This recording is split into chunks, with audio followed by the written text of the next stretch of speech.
सातवें अध्याय में ज्ञान विज्ञान योग का वर्णन। बहुनाम जन्मनामन्ते ज्ञानवान मां प्रपद्यते वासुदेव सर्वमिति स महात्मा गुरुः। भगवान कहते हैं पुस्तक पढ़कर के ज्ञान तो बहुत से लोगों को हो जाता है, परंतु आत्मज्ञान बहुनाम जन्मनामन्ते, आत्मज्ञान व्यक्ति को कई जन्मों के बाद में होता है।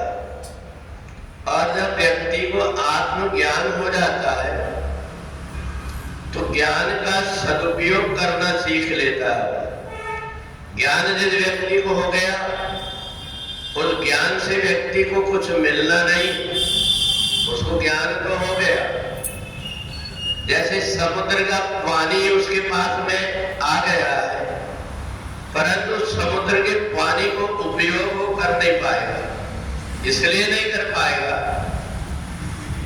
कि उसने समुद्र में जल का अथाह है, जल तो प्राप्त कर लिया है, परंतु उसके प्यास के कारण तड़पते रहेगा। इसलिए जब उसको आत्मज्ञान हो जाएगा, और आत्मज्ञान जब हुआ तो वो अपने अंदर साधना करके और उस जल से जैसे बादल पानी को उड़ा करके ले जा लेता, ऐसे ही ज्ञानी मनुष्य भी जो ज्ञान उसने अर्जन किया उसको अपनी साधना से कचरा अलग करके बाष्प बना करके उड़ा देता है बादल जैसे। और फिर उस पानी को जब नीचे गिराता है तो उससे खुद का भी फायदा हो जाता है और दूसरे लोगों का भी फायदा हो जाता है। बादल से गिरा हुआ पानी भी समुद्र का ही है, परंतु दोनों में बहुत अंतर होता है। एक खारा होता है, एक स्वादिष्ट होता है। और इसलिए व्यक्ति पढ़े चारों वेद को, शास्त्र में विद्वान, आत्मज्ञान नहीं है फिर कोरा पाठ समान। जैसे चम्मच होती है, उसको स्वाद का पता नहीं रहता, चाहे उसको दाल में डाल दो चाहे खीर में डाल दो। ऐसे ही ज्ञान के द्वारा व्यक्ति को ज्ञान तो प्राप्त हो जाता, पर उसका उपयोग कैसे करें ये प्राप्त नहीं होता। भगवान ने कहा बहुनाम जन्मनामन्ते ज्ञानवान मां प्रपद्यते। कई जन्मों तक के वो जब ज्ञान के माध्यम से आत्मज्ञान को प्राप्त कर लेता है, फिर उसकी दृष्टि में समता आ जाती है।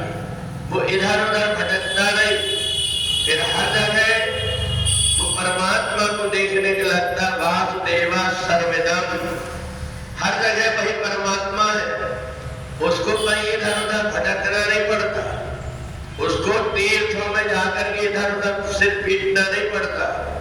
वो जहां बैठता है वही स्थान तीर्थ बन जाता है, क्योंकि उसने वासुदेवा सर्वमिदं, वो परमात्मा कहाँ है उनका पता पा लिया।